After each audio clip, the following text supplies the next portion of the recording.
బ్రహ్మశ్రీ పితామహ పత్రిజీ గారికి, బ్రహ్మశ్రీ పితామహ వంశీకరణ దంపతులకు, అలాగే ఇక్కడ గూగుల్ మీట్లో ఉన్న మీ అందరికీ, యూట్యూబ్లో ఏం చేస్తున్న యూట్యూబర్స్ అందరికీ నా ఆత్మప్రణామాలండి. థ్యాంక్ యూ వైష్ణవి మాస్టర్స్ అందరికీ నా ఆత్మప్రణామములు. ఈరోజు కాలభైరవ వారికి ఒకసారి వరాహి మాతకు కూడా నమస్కరించుకుంటున్నానండి. ఇంతటి అద్భుత జ్ఞానం వచ్చింది మనకి. అంటే కాలభైరవ వాళ్ళకి ఎందుకు నమస్కారం అంటే పాస్ట్, ప్రజెంట్, ఫ్యూచర్ 3 కాలాల్లో మనకు ఆయన తోడున్నారనమాట. మనం చనిపోయినా కూడా మన కుటుంబాలకి తోడుండేది కాలభైరవుడే. ఇదొక్కటి గుర్తుపెట్టుకోండి ఫ్రెండ్స్. ఎందుకంటే ఇది యూనివర్సల్ ద్వారా వచ్చిన మెసేజ్. మనం చనిపోయిన తర్వాత మన కుటుంబాలకు కాలభైరవుడే తోడు ఉంటాడు.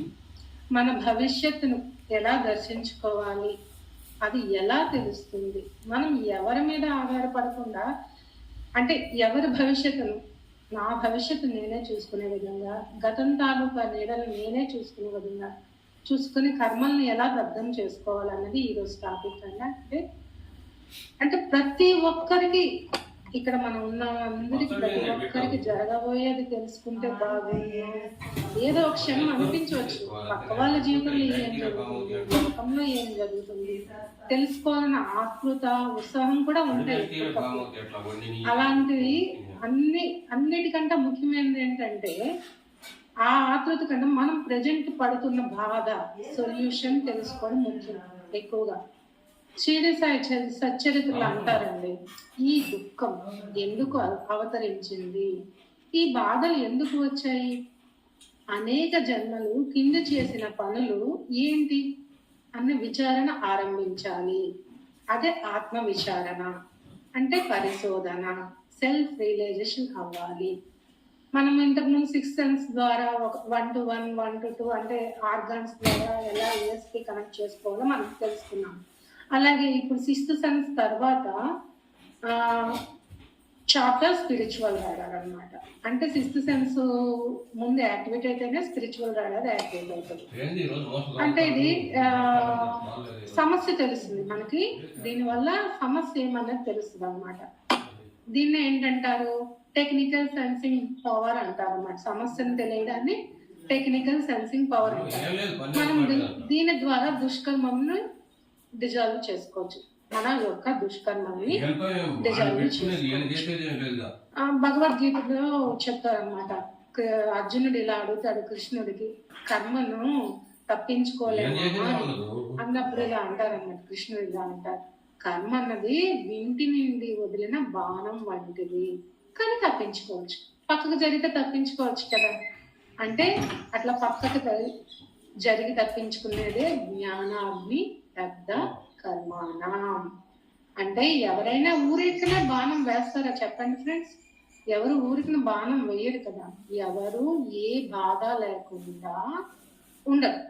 ఈ సృష్టిలో ఏ మానవుడైనా ఎవరైనా ఏ బాధ లేకుండా ఎవరైనా ఉన్నారా అని చూపించండి. అందరూ ఏదో ఒక బాధతో బాధపడుతూనే ఉంటారు. ఎందుకంటే మనం మానవులం కాబట్టి. భూలోకంలో పాఠాలు నేర్చుకోవాలని వచ్చాం, నేర్చుకొని అది శిక్షణగా తీసుకోవడానికి వచ్చాం. ఈ శిక్షణ ఎంతవరకు ఉంటుంది, మనకి గొంతులో గురకంటే మనం చనిపోయే 3 నిమిషాల ముందు వరకు మన రియలైజేషన్లో పాఠాలు నేర్చుకోవాల్సిందే. అంతవరకు లెర్నింగ్ తీసుకోవాల్సిందే. చూడండి, ఇప్పుడు ప్రతి మానవుడికి భగవంతుడికి ఏ దైవగణం ఉందో, ఏ డిఎన్ఏ ఉందో మనలో కూడా ఆ డిఎన్ఏ ఉంటుంది. భగవంతుల్లో ఏ జ్ఞానకణం ఉంటుందో ప్రతి ఒక్క మనిషికి ఆ జ్ఞానకణం ఉంటుంది. మన ఆర్గాన్స్, ప్రతి మానవుల్లో ఏ ఆర్గాన్స్ ఉంటాయో, ఏ అవయవాలు ఉంటాయో మనలో కూడా, నాలో కూడా ఆ అవయవాలే ఉంటాయి. అంటే ఇప్పుడు చూడండి, ఒరిజినల్ పేపర్ ఎలా ఉంటుందో జిరాక్స్ పేపర్ అలానే ఉంటుంది. అంటే భగవంతుడు ఎలా ఉంటాడో మనం కూడా అలాగే ఉన్నాం అన్నమాట. కాకపోతే మనం చైతన్యాన్ని ఎక్స్పాండ్ చేసుకోలేదు, మనము చైతన్యాన్ని ఎక్స్పాండ్ చేసుకోవాలి. అంటే మన చైతన్యాన్ని విస్తరించుకోవాలి. విస్తరించుకోవాలంటే ఏం చేయాలి, జ్ఞానాన్ని దగ్ధ కర్మాన్ని, మన కర్మలు దగ్ధం చేసుకుంటూ ధ్యానం చేయాలి, సజ్జన సాంగత్యం చేయాలి, స్వాధ్యాయం చేయాలి, ప్రబోధాలు చెప్పాలి, ప్రబోధాలు వినాలి, మంచి బుక్స్ స్వాధ్యాయం చేయాలి, నిన్ను నువ్వు అధ్యాయం చేసుకోవాలి. ఇన్ని చేస్తేనే మనము ఆత్మ ప్రయాణంలో ఆత్మ ఉన్నతిలో ముందుకు వెళ్తాం. శారీరకంగా, మానసికంగా, ఆర్థికంగా ఏ సమస్యతో బాధపడుతున్నాము అని ముందు తెలుసుకోవాలి. ఇప్పుడు ఫస్ట్ మనము పదే పదే పదే పదే గురువుల ద్వారా మీరు ఏ సమస్యల్లో ఉన్నారు అది తెలుసుకోండి, దాని గురించి ఆ బాధ కారణం తెలుసుకోండి అని ఎందుకు చెప్తున్నారు? ఆ బాధ కారణం తెలుసుకుంటేనే మనం పూర్ణాత్మతో ఏకమవుతాం. ఆ బాధ కారణం తెలుసుకున్నంత వరకు జన్మలు తీసుకుంటూనే ఉంటాం. అది ఎవరు వాస్తవానికి వాళ్ళే సృష్టికర్తలు కదా. ఇప్పుడు నా ప్రాబ్లం నేనే సృష్టికర్తలు, నాకే సొల్యూషన్ తెలుస్తుంది, వేరే వాళ్ళకి తెలియదు. ఏ బాబాలు వచ్చి అంటే చెప్తారు, మనకు గైడెన్స్ ఇస్తారు, కానీ మన ప్రాబ్లం వాళ్ళు ఏకంగా తీసేయలేరు. మన ప్రాబ్లం ని మనమే తీసుకోవాలి. దీనికి ఒక ఉదాహరణ చెప్పుకుందామండి. ఒక భర్తకు భార్య చనిపోయే కారణం ఉంటుంది అనమాట. అంటే మాస్టర్ కి ఒక రోజు కళలో భార్య చనిపోయినట్టు కళ వచ్చింది. అయితే మనకి ఇప్పుడు కర్మవిపాక ప్రక్రియ ఉంది కదా, మనకు అందుబాటులో ఏదొచ్చిన కళ వచ్చినా ఆ ప్రక్రియ చేసేసుకుందాం అనుకుంటాం. ఐసీయూ దగ్గర చేశారనమాట. ఆమె బ్రతికింది, కానీ దానికి మూలం ఏంటన్నది తెలుసుకోవాలి కదా. బ్రతికింది, కానీ ఆ కర్మ దృశ్య ప్రక్రియ చేసినప్పుడు గత జన్మలో చూసినప్పుడు తనకేంటి, ఆ అన్నయ్య భార్యను తన దౌర్జన్యంగా కొట్టి తమ్ముడిగా అప్పుడు తమ్ముడిగా ఉన్న వ్యక్తి తీసుకెళ్ళిపోతాడు ఆ అన్న భార్యను. ఆ బాధతో అన్నయ్య కుమిలి చచ్చిపోతాడు అనమాట. ఆ చనిపోయిన కర్మ, ఆ చనిపోయిన బాధ తిరిగి రావాలి కదా. అందుకే ఇప్పుడు భార్య చనిపోయే కర్మ ఉంటుంది. ఇదే ప్రతిదానికి వర్తిస్తుంది. అలానే మనం డేరింగ్ గా తెచ్చుకుంటాం, భార్య లేకుండా అంటే భర్త ఉండాలని, భర్త లేకుండా భార్య ఉండాలని డేరింగ్ సోల్స్. అంటే నా బిడ్డల్ని ఎలా అయినా పెంచుతాను, నా బిడ్డలను ఆత్మోన్నతిలో అభివృద్ధి పరుస్తాను అని డేరింగ్ సోల్స్ గా కొంతమంది తెచ్చుకుంటారు. అదొక డిజైన్, ఇదొక డిజైన్ అన్నమాట. అంటే తెలిసినంత వరకు మోక్షం, అంటే తెలియకపోతే మోక్షం, తెలిస్తే అది బాగుంటుంది కదా. ఏదైనా తెలిసి చేస్తే బాగుంటుంది. ఇప్పుడు సినిమా చూసామండి, మామూలు టీవీలో చూస్తే ఒక విధంగా ఉంటుంది, 3Dలో చూస్తే ఒక విధంగా ఉంటుంది, 4Dలో చూస్తే ఈ మూవింగ్ ఆబ్జెక్ట్ అయితే వేరే విధంగా ఉంటుంది. అటువంటిదే కళలు అనమాట. ఈ మూవింగ్ ఆబ్జెక్ట్ అనేదే కళలు. ఇప్పుడు మనము అది చూసినంత వరకు మనలో పశ్చాత్తాపం రాదు. మనం అనుకుంటూ ఉంటాము, ఇక్కడ నోటి నుండే అనుకుంటూ ఉంటాము, నేను పశ్చాత్తాపడిపోతున్నాను, గతంలో చేశాను కాబట్టి ఈ కర్మ అనుభవిస్తున్నాను, లేకపోతే నేను ఎందుకు అనుభవిస్తాను అనుకుంటాను. కానీ అది రాంగ్ ఫ్రెండ్స్. మనం గతంలోకి వెళ్ళి దాని యొక్క మూలాలతో సహా ఎన్ని ఉంటాయో అన్ని మూలాలని తెలుసుకున్నప్పుడే ఆ కర్మ డిజాల్వ్ అయ్యి మనము ఆత్మోన్నతిలో ముందుకు వెళ్తాం అన్నమాట. దీనికి కావాల్సిందల్లా మనం తెలిసింది కర్మ దృష్టి ప్రిపేర్ చేయడం, జ్ఞానకాంతి, జ్ఞాన సిద్ధి పొందడం, ఆడవడం, ఇది అందరికీ తెలిసింది. ఇంకొక ఎగ్జాంపుల్ తీసుకుందాం. ఒక మాస్టర్ కంట హెరాస్మెంట్ అంటే జుగుప్స, ఒక చిరాకు, ఒక కోపం, ఒక భయము, అలాంటివన్నీ ఉన్నాయి ఒక మాస్టర్కి. ఆమెకి ఏమొచ్చిందంటే ఆమె ఒక రూమ్ లో బయట ఉంది, రూమ్ లో పిల్లలందరినీ తోసేస్తుంది అనమాట. ఎంతమందిని అలా చేసిందో అలా చేస్తూనే ఉంది. కానీ ఇప్పుడు ప్రజెంట్ లైఫ్ లో ఆమె పశ్చాత్తాపం, పరివర్తన, ప్రాయశ్చిత్తంతో ఎంతో రియలైజేషన్ అయ్యి ఆ రకమైన భయాల నుండి బయటపడింది. ఇలాంటి భయాలు కూడా నాకు కూడా ఒకటి వచ్చింది. నేను ఒక డాన్ గా ఉండి ఒక 14 ఏళ్ళు 15 ఏళ్ళ అమ్మాయిల్ని మోకాలతో కూర్చుని పెట్టి వాళ్ళని హింసిస్తున్నాను. ఆ భయం అయితే ఇప్పటికీ ఆ 14 ఏళ్ళ పాప మొహం ఇప్పటికీ నా కళ్ళలో ఇలా కనబడుతూనే ఉంటది. అంత భయపెట్టాను. అందుకే నేను ఎంత భయపడతా ఉంటాను ప్రతిదానికి. నాకు కూడా అటువంటి భయాలు ఉన్నాయన్నమాట. అంటే హెరాస్మెంట్ అలాంటి భయాలంటే నాకు ఆ భయాల నుంచి నేను కూడా విముక్తి అయ్యాను. ఇంకా చెప్పాలంటే ఇంకొక డ్రీమ్ తీసుకున్నామండి. ఒక పెద్ద అపార్ట్మెంట్ అన్నమాట, తెలియని ప్లేసు, ఒక తెలియని ముస్లాం లాగే ఉంది.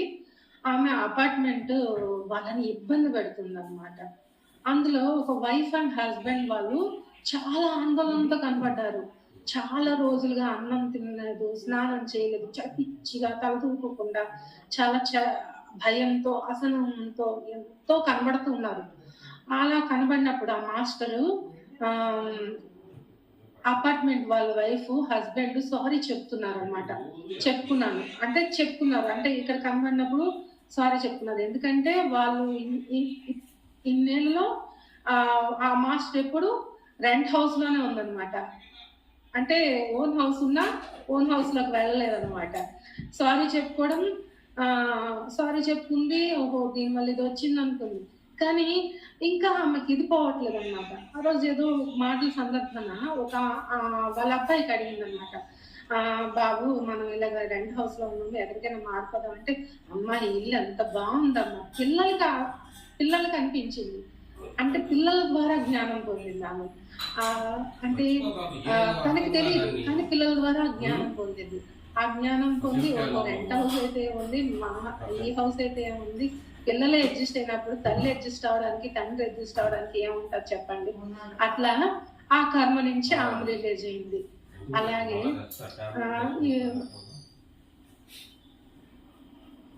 ఇంకా పత్రి సార్ ఏమని చెప్పారంటే, ఇవన్నీ ఆస్టల్ ఇన్ఫర్మేషన్స్ కింద వస్తాయి అన్నమాట ఈ కళలన్నీ. పత్రి సార్ అసలు కళల గురించి ఏం చెప్పారు? కళలు ఎందుకు వస్తాయంటే నిజాన్ని, పరమ సత్యాన్ని ఎప్పటికప్పుడు ప్రతిరోజు మీకు గుచ్చి వివరించడానికే. ఆ పచ్చి నిజం, ఆ పరమ సత్యం అర్థం చేసుకుంటేనే పక్షికి 2 రెక్కలు ఉన్నట్లుగా ఉంటుంది. లేకపోతే ఎందుకల్లా అంటే సతమతం అయిపోతా ఉంటాం. ఎందుకంటే మనకు అది ఏది పచ్చి నిజమో, ఏది పరమ సత్యమో తెలియదు కదా. ఎవరో చంపడానికి మనం వెంట పడతా ఉంటారు. మనం చాలా కష్టపడి పరిగెడతా ఉంటాము కదా. కళ్ళ తెరిచి చూసేసరికి అంతా మాయమైపోతుంది. అప్పుడు అనిపిస్తుంది, అయ్యో ఇదంతా కళేనా అనేసి. అలాగే 20-30 సంవత్సరాలు జీవించి రకరకాల కష్టాలు, సుఖాలు అనుభవించి ఎప్పుడైతే మన శరీరం విడిచిపెడతామో అప్పుడే అరే ఇది ఎంత కళేనా అనుకుంటాం అనమాట. మీరు కళలోంచి లేవగానే మీకు ఒక పచ్చి నిజం అర్థమవుతుంది. ఇదంతా జరిగిందంతా మీ నిధి మీద గీత, రాయి మీద గీత కాదు. కనుక ఈ జీవితం అంతా కూడా నీటి మీద గీత అన్న స్వప్నం యొక్క అనుభవం ద్వారా అర్థమవుతుంది. ఇదే పచ్చి నిజం, ఇదే పరమ సత్యం అని చనిపోయాక మీకు తెలుస్తుంది. ఇది చెప్పడానికే ప్రతిరోజు కళలు వస్తూ ఉంటాయి. వేదం యొక్క అంతం వేదాంతం అని గ్రహింపజేయడానికి ప్రతిరోజు కళలు వస్తూ ఉంటాయి.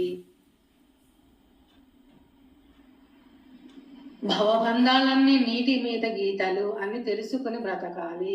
ఇదంతా ఒక గొప్ప నాటకం. కళల్లో వచ్చేలాంటి మాయా ప్రపంచమే ఈ జీవితము. ఈ జీవితంలో జరిగిందంతా కళ. మనకు చావు లేదన్న వేదాంతాన్ని తెలియజెప్పేదే కళ. జన్మ మరణాలన్నీ కళల వంటివే. పైలోకంలో నిద్రపోతే ఈ లోకంలో మేలుకుంటాం, ఈ లోకం నిద్రపోతే పైలోకంలో మేలుకుంటాం. ఇది చాలా చిన్న సత్యమే గాని ఎరుకతో మనం గ్రహిస్తే మాత్రం గతంలో జరిగిన మంచి చెడులన్నీ కూడా కళలేనా అనే పచ్చి నిజం మనకు అర్థమవుతుంది అనమాట. మనం చూసేదంతా కళ అన్న దృక్పథం ఎప్పుడు కలిగి ఉండాలి. అంటే మనం ఇప్పుడు అనుభవిస్తున్నది కళే, కళలో అనుభవిస్తుంది కళే, మనకు జరగబోయేది కళే అన్న పరమ సత్యం మనం ఎరుకతో ఉండాలి. అది మన కళ్ళలో కనపడిన, మనం లేపిన అటువంటి సత్యాన్ని నిజ జీవితంలో చేయాలి. ఆ కళలో ఆనందం ఉంది. మరి జీవితంలో కూడా ఆనందంగా ఉండాలి. ఎందుకంటే చివరి వరకు మిగిలిపోయేది మనకు ఆనందమే కదా. ఆత్మజ్ఞానం ఉన్న వాళ్ళంతా మేల్కొన్న వాళ్ళే, దుఃఖంలో ఉన్న వాళ్ళంతా నిద్రపోతున్న వాళ్ళు. నా దగ్గరకు వచ్చి కష్టాలు చెప్పుకునేవారు. అందుకే నేను చెప్పేది ఏమిటంటే కళ్ళు తెరిచి చూడండి, ఈ కష్టాలన్నీ ఒక కళ మాత్రమే అని పత్రి సారు స్వప్న రహస్యాలు 1వ పేజీ రాశారండి. అది నాకు బాగా నచ్చి మనం ఇది తెలుసుకోవాలి, ఈ సత్యాన్ని తెలుసుకోవాలి అన్నది చెప్పారు. పరీక్షిత్ మహారాజు ఉన్నారండి. పరీక్షిత్ మహారాజు వారం రోజుల్లో నాకు చావు వస్తుంది అని తెలిసి ఆయన కర్మోపాకం చేసుకోలేదు. చావుకి సరెండర్ అయిపోయారు. అలాగే ఫైనల్ అందుకని పాము వచ్చి కరిసేసింది. జన్మజయుడు యజ్ఞం చేశాడు, ఎన్ని పాములు చంపాడు, ఆయనకు ఆ కర్మ వస్తుంది. అయినా సరే చావు అన్నది ఆగలేదు. అక్కడ కర్మ విపాకం చేసుకోపోయి నేను జీవించాలని కోరిక లేకపోతే మనము దేన్ని ఆపలేము. మనం జీవించాలి, మనం సేవ చేయాలని కోరుకుంటే మాత్రం అక్కడ జరుగును. అలాగే ఫైనల్ డెస్టినేషన్ అనే మూవీలో అనమాట, ఫైనల్ డెస్టినేషన్ మూవీ సినిమా చూస్తే 5 పార్ట్స్ ఉంటాయట. అందులో ట్రావెల్ చేసే అబ్బాయికి ఫ్లైట్ యాక్సిడెంట్ అవుతుందంట. 6th సెన్స్ చెప్తుంది అనమాట, ఆయనకు ఫ్లైట్ యాక్సిడెంట్ అవుతుందని. అందరినీ దిగమంటే 50 మందిలో 10 మందే దిగుతారనమాట. 40 మందితో సహా ఫ్లైట్ బ్లాస్ట్ అయిపోతుంది. మిగతా 10 మంది ఏదో ఒక కాజ్తో చనిపోతారు. అంటే అక్కడ కర్మవిపాకం వాళ్ళు చేసుకోలేదు, అందుకని ఆ 10 మంది ఏదో ఒక కాజ్తో చనిపోయారు. మిగతా ఇది ఏ బుక్ లోని ఉండదండి ఈ ఇన్ఫర్మేషన్ అయితే. ఇది మన వంశీ సార్ మాత్రమే చెప్పారు. నావీ వాళ్ళు, మిలిటరీ వాళ్ళు ఏ రాడార్ని యూజ్ చేస్తారంటే, ఎవరైనా బాంబు వేస్తే ఆ రాడార్ సిస్టమ్ తెలుస్తుంది కదా, అక్కడ స్పిరిచువల్ రాడార్ ఉంటుంది కదా, అటువంటిది మనము మన కర్మలు రాకుండా వేసే బాంబు లాంటిదే ఈ కర్మ విపాకం అనమాట. అంటే అది దగ్గరికి భూమి మీద పడకుండా మనకి చేస్తుంది అనమాట. ఈ రాడార్లో వచ్చే సిగ్నల్స్ వల్ల బ్లాస్ట్ అవుతుంది. అలాగే మనం కర్మను చూసుకొని పశ్చాత్తాపం పడితేనే ఆ కర్మలు దగ్ధమవుతాయి. ఒక ఆమెకి ఏమంటే తేనెటీగలు తరుముతూ ఉంటాయి. ఆ తేనెటీగలన్నింటినీ ఒక రూమ్ లో పెట్టేశారు. కానీ ఆమె అక్కడ ఏంటి పశ్చాత్తాపడుతుంది, అయ్యో రూమ్ లో పెట్టేశాను కదా, రూమ్ లో పెట్టేశానని తీయాలి. తీస్తే ఆ కర్మ నుండి దగ్ధం. క్షమించు అన్నప్పుడు ఆ కర్మ దగ్ధం అవ్వదు. ఇప్పుడు మనల్ని ఒక దీంట్లో పెట్టేశారు అనుకోండి, క్షమించు అంటే వాళ్ళు క్షమించలేదు కదా, వాళ్ళు అక్కడ సేవ్ చేయాలి. సేవ్ చేసినప్పుడే మాత్రమే మనం ఆ కర్మ దగ్ధం అవుతాము. అట్లాగా మనకి ఆత్మలో రియలైజేషన్ రావాలి. ఆత్మలో రియలైజేషన్ వచ్చినప్పుడు మన కళలో కూడా ఆత్మ రియలైజేషన్, నేను అక్కడ ఉన్న వాళ్ళని క్షమిస్తాను అన్నది ఇంకొక కళ చెప్తాను ఫ్రెండ్స్. దానికి ఏంటంటే, ఒక ఆమెకి ఏమొచ్చి ఒక కళ వచ్చింది, ఒక కొండ మీద నుంచి ఒక ఆయన్ని తోసేస్తుంది అనమాట. తోసినప్పుడు ఆయన చాలా ఫాస్ట్గా వెళ్ళిపోతుంటే ఈమె భయపడుతుంది అనమాట. భయపడుతుంది. ఈమెకి హైపర్ టెన్షన్ వచ్చేసి వెళ్ళి ఆయన కాపాడింది. ఏంటి, అక్కడ ఆత్మలో కూడా పశ్చాత్తాపం వచ్చింది, కాపాడింది. కానీ ఇంకా హైపర్ టెన్షన్ తగ్గలేదు అంటే ఇంకా ఆ కళకు సంబంధించి 2-3 కళలు ఉంటాయి అన్నమాట. ఒక్కటే కారణం కాదు హైపర్ టెన్షన్ కి. ఇంకా తగ్గలేదు, ఆ సమస్య నుంచి రియలైజ్ అవ్వలేదు అంటే 2-3 కళలతో సంబంధం ఉంటుంది అన్నమాట. అట్లాగే ఇదే విధంగా జీవితంలో ఎలానో చూద్దాం. ప్రతి మనిషికి ఏం జరుగుతుందో చెప్పాల్సిన బాధ్యత ఉంటుంది. అంటే విశ్వంకు ఉంటుంది, మనకు కాదు. అది రాబోయే కర్మల్ని ఏ విధంగా డిజాల్వ్ చేసుకోవచ్చు, మనకు రాబోయే దుష్కర్మలను హాస్టల్గా కానీ, కళ్ళల్లో కానీ, ధ్యానంలో కానీ ఎలా డిజాల్వ్ చేసుకోవచ్చు అని స్పిరిచువల్ రాడార్ అన్నది చెప్తుంది అనమాట. అంటే అది రాకుండానే అక్కడే బ్లాస్ట్ చేయొచ్చు. ఆ కర్మను అట్లా బ్లాస్ట్ చేయాలంటే మనకి మన ఆత్మ అంత పశ్చాత్తాపం కాపాడడం చూడండి, అట్లాంటి పశ్చాత్తాపం రావాలన్నమాట. పశ్చాత్తాపం ఎంత మనం రియలైజ్ అవుతామో, ఇది నేను చేశాను కాబట్టి నాకు వచ్చింది అనే రియలైజేషన్ లో ఉంటామో అప్పుడే మనకు ఆ కర్మ దగ్ధం. అంతవరకు మనకు కర్మ దగ్ధం అన్నమాట. అలాగే భవిష్యత్తులో మనం ఏం జరుగుతుందో ముందే తెలుసుకోవాలి అని తెలుసుకోవడం, ముందు చూపు కలిగి ఉండడం, ఎవరు భవిష్యత్తులోకి వాళ్ళు వెళ్ళి కర్మను డిజాల్వ్ చేసుకోవడం, లోతైన ధ్యానం ద్వారానే ఇది వస్తుంది అనమాట. అది వచ్చే అంతర్దృష్టి ద్వారానే గతం, వర్తమానం, భవిష్యత్తు స్పష్టమైన అవగాహన ఉంటుంది. ఇది కొంతమంది యోగులకి, ఋషులకి ఈ శక్తి కలిగి ఉన్నారు. ఆ యోగులు ఆ శక్తిని కూడా మీరు కూడా పొందవచ్చు అన్నదే మనకి వంశీసారి ఇప్పుడు చెప్తున్న అద్భుతమైన కాన్సెప్ట్ అన్నమాట. కళల్లోకి వెళ్ళి మీకు జరిగిన ఇప్పుడు మీరు ఏ సమస్యతో అయితే బాధపడుతున్నారో ఆ సమస్య యొక్క మూలాల్లోకి వెళ్ళి ఆ సమస్యని మీరే చేశారు, ఆ సమస్య మూలాల్లో తెలుసుకున్నప్పుడు మనకు అటువంటి కర్మలు రిపీట్ కావు. మనము జ్ఞానాన్ని దగ్ధార్థి కర్మానం అనేసి అంటారు కదా, అట్లా మనం రియలైజేషన్ పొందవచ్చు అనేది ఇక్కడ చెప్తున్నా ఫ్రెండ్స్. ఇంకా కొంచెం మనం మహాభారత రామాయణాన్ని తీసుకుందామండి.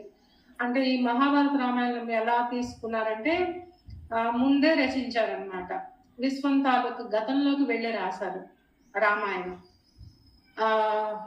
రేపు జరగబోయేది తెలిస్తే రాశారు భవిష్యత్తు. అంటే రామాయణం ఏంటంటే మహాభారతం ముందే రచించారు, అదే విశ్వం తాలూకు వెళ్ళి గతంలోకి రాశారు. రేపు జరగబోతున్న విశ్వం తాలూకు భవిష్యత్తులోకి వెళ్ళి రాసింది రామాయణం. వాల్మీకి మహర్షి రాశారు. నారద మహర్షి అంటే భవిష్యత్తు సూచన అప్పుడప్పుడు మంచి మార్గంలో నడవండి నడవండి హెచ్చరికలు ఇస్తూ ఉంటారన్నమాట. కానీ మనం అందరూ అగ్గిపుల్ల స్వామి అంటాం, కానీ ఆయన హెచ్చరికలు చేస్తూ ఉంటారు. అంటే ఇట్లా వస్తుంది, ఇట్లాంటి ఉపద్రవం వస్తుంది, భవిష్యత్తులో ఇది జరుగుతుంది అని హింట్ ఇచ్చేయడం మనకి పూర్వకాలంలోనే ఇవన్నీ జరుగుతూ ఉన్నాయన్నమాట. అప్పుడు దేవతలు ఎలక్ట్ అయ్యి ఆ సిచ్యువేషన్ ట్యాకిల్ చేయడం అని మనకు తెలిసింది. అలాగే శుక్రాచార్యులు ముందే ప్రమాదాలను తెలుసుకొని వాటిని గ్రహించేవాడు అనమాట. అంటే వచ్చిన ఉపద్రవాన్ని శుక్రాచార్యుల వాళ్ళు కూడా ముందే పసిగట్టేవాడు. భీష్ముడు మరణ సమయంలో తన మరణ సమయాన్ని తానే నిర్ణయించుకున్నాడు భవిష్యత్తును తెలుసుకొని. అట్లాగే శ్రీకృష్ణుడు గీతలో భవిష్యత్తులో బోధని ద్వారా కురుక్షేత్ర యుద్ధ ఫలితం ముందే తెలుసుకొని అర్జునుడికి ఉపదేశం ఇచ్చారు. ధర్మం గెలుస్తుందని ముందు చెప్పారు. అక్కడ థర్డ్ ఐ మాస్టర్స్ ఇద్దరే, అంటే కురుక్షేత్ర సంగమంలో భగవద్గీత ఇద్దరికే చెప్పారు. ఎవరికి? అర్జునుడికి, అజెండాపై గద్రాజుకి. సంజీవుడు థర్డ్ ఐ మాస్టర్ ధృతరాష్ట్రుడికి చెప్పారు. ఈ నలుగురికి కురుక్షేత్ర సంగ్రామం గురించి తెలిసిందనమాట. అట్లా తెలుస్తుంది అన్నమాట. విభీషణ వారు రాముడికి సీతను ఇవ్వడానికి లంకకు నాశనం అయిపోతుందని హెచ్చరించేవారు పలుమార్లు. అంటే ఇది ధర్మ విరుద్ధం కదా అని కూడా హెచ్చరించేవారు. గతంలో కొంతమంది ముందు చూపుతో హెచ్చరిస్తూ ఉంటారు.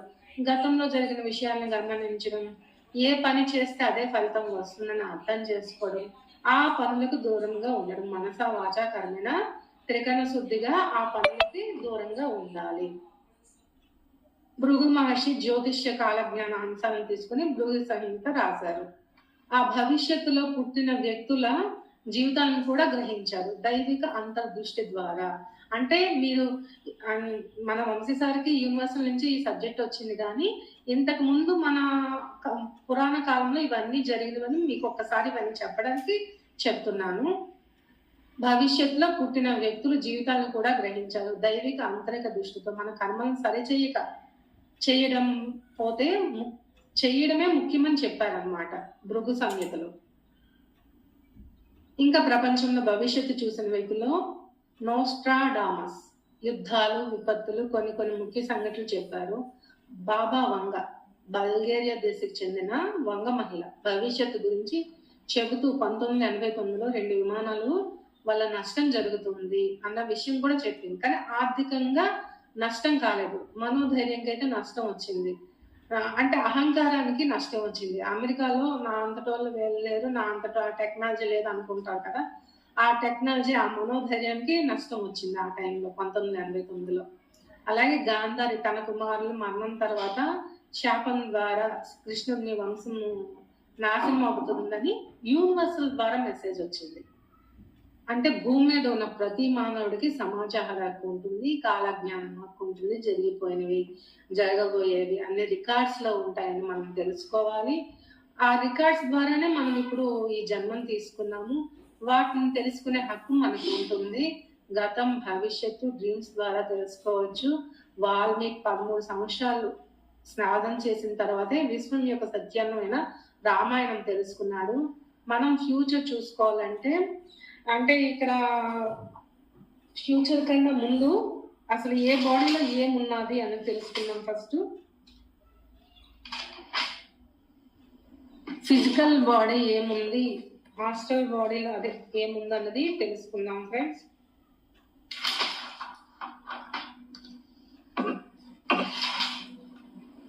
అన్నమయ్య కోసం ఫిజికల్ బాడీ అంటే సెన్సింగ్ పవర్ ఉంటుంది. ప్రాణమయ్య కోసం సెకండ్ బాడీ ఎనర్జీ ఫీల్ అవుతారు అనమాట, ఆరాన్ని కనిపెట్టగలరు. మనోమయ కోసం థర్డ్ బాడీ గతాన్ని చూసే శక్తి కలదు. ఆనందమయ కోసం 4th బాడీ భవిష్యత్తులోకి వెళ్ళి తెలుసుకోవచ్చు. విజ్ఞానమయ కోసం ఈ ఆనందమయ కోశాన్ని రాడార్ సిస్టమ్ అని కూడా అంటారు. 5th బాడీ యూనివర్స్ బ్యాక్ వెళ్తాము. ఆ యూనివర్స్ బ్యాక్ వెళ్ళే రామాయణం రాశారు. అలాగా విస్మయ కోసం 6th బాడీ యూనివర్సల్ ఫ్యూచర్ ఉంటుంది అనమాట. 7th బాడీ పరమాత్మ, దాని గురించి మనం మాట్లాడలేదు. ఎందుకంటే ఈ బాడీస్ అన్ని ఉల్లి పొరల్లో ఉంటాయి, చిన్న దీనిలో ఉంటాయి. దాని ఆ రాడార్ సిస్టమ్ ప్రతి జంతువులోని కూడా ఉంటుంది, మనలోని కూడా ఉంటుంది అన్నది మనం గ్రహించుకోవాలి. ఏ చచ్చిపోయిన పాము కానీ ఏది కానీ చంపబడిన పాముని చూసేది కానీ చచ్చిపోయిన పాముని కానీ కోతిని కానీ కుక్కని కానీ చూసాను. ఎందుకంటే అది చావు వస్తుందని దానికి ముందే తెలిసి ఇసుక వేసుకొని కప్పుకొని సమాధి స్థితిలోకి వెళ్ళిపోతుంది అనమాట. అలాగే మనం ఇప్పుడు ఈ ఫ్యూచర్ చూసుకోవాలంటే ఫ్రెండ్స్, మీరు అందరూ చేయాల్సింది పగల గంట ధ్యానం చేయండి, పడుకునేటప్పుడు ధ్యానం చేయండి, మధ్యలో మెలకు రావాలని కోరుకోవాలి. 36 శ్వాసలు చేసి జ్ఞాన సిద్ధి ప్రసాదించాలి కోరుకోండి. 36 శ్వాసలు చేసి నిద్రపోవాలి. అప్పుడు ఎవరి భవిష్యత్తులకు వాళ్ళు వెళ్ళవచ్చు. ఈ 36 శ్వాసలు చేసామనుకోండి, మన ఆలోచనలు, మనస్సు ఆలోచనలు తగ్గిపోతూ ఉంటాయి. అప్పుడు మనము ఏది కావాలో మనం అడిగినప్పుడు, శారీరకంగా, మానసికంగా, ఆర్థికంగా, జ్ఞానసిద్ధం ఏది కావాలో అడిగినప్పుడు అది ఫిల్టర్ అయిపోయి 36 శ్వాసలు చేసి మళ్ళీ 36 శ్వాసలు చేస్తాం కదా, అది ఫిల్టర్ అయ్యి మనకు ఏం కావాలో అది విశ్వం ఇవ్వడానికి రెడీగా ఉంటుంది. ఎందుకంటే మనకి తెలుసుకునే, మన గురించి మనం తెలుసుకునే సమాచారాలకు ప్రతి ఒక్కరికి ఉంది అన్నది. ఇది గతం తెలియని వారు ఉంటారు, భవిష్యత్తు తెలిసిన పర్సన్స్ ఉంటారు. ఆ కళలో వచ్చిన దాన్ని బట్టి మనం ఐడెంటిఫై చేసుకుంటూ ఇది గతమా భవిష్యత్తు అనేది మనం తెలుసుకోవచ్చు. అలాగే కర్మ విపాక ధ్యానం అన్నది కాలమాన విత్తు నందే చేయాలంటే భయపడినప్పుడు, అంటే విత్తు చనిపోయినప్పుడు, భంగం అవమానపడినప్పుడు, మనకి ఏదైనా అయినప్పుడు అలాంటి సమయాలని కర్మ విపాకం చేయాలి. ఇప్పుడు కర్మ విపాకం చేసుకుంటే ప్రతిరోజు మనకేంటి అవుతుందంటే, మనకి యూనివర్స్ ద్వారా వచ్చిన హాస్టల్ ఇన్ఫర్మేషన్ అంతా వస్తూ ఉంటది అనమాట. అందుకు మనం కర్మ విపాక ధ్యానం రోజు చేసుకుంటున్నాము. కానీ కర్మ విపాక ధ్యానంలో కూడా సార్ అన్నారు, మొన్న అన్నారు, అంటే ఇన్ఫర్మేషన్ ఇచ్చి వదిలేయండి అన్నారు. అలాగే మీరు ఎఫర్మేషన్ చెప్పకండి అని చెప్పారు. ఇది కొంచెం మనం ఎరుకతో గమనించుకొని నెక్స్ట్ టైం నుంచి ఇట్లా కర్మ విపాక ధ్యానం చేయవచ్చు అన్నది మనం తెలుసుకోవాలి. కర్మ విపాక ధ్యానంకి కృతజ్ఞతలు చెప్పుకుందాము. అలాగే ఇంత మంచి సబ్జెక్ట్ ఇచ్చిన వంశీ సార్ కూడా కృతజ్ఞతలు చెప్పుకుని ఇంత అద్భుతంగా విన్న మీ అందరికి కూడా కృతజ్ఞతలు తెలుపుకుంటున్నాను. వైష్ణోదేవి మాస్టర్స్ అందరికీ కృతజ్ఞతలు. థ్యాంక్ యూ అండి. థ్యాంక్ యూ సో మచ్ అండి.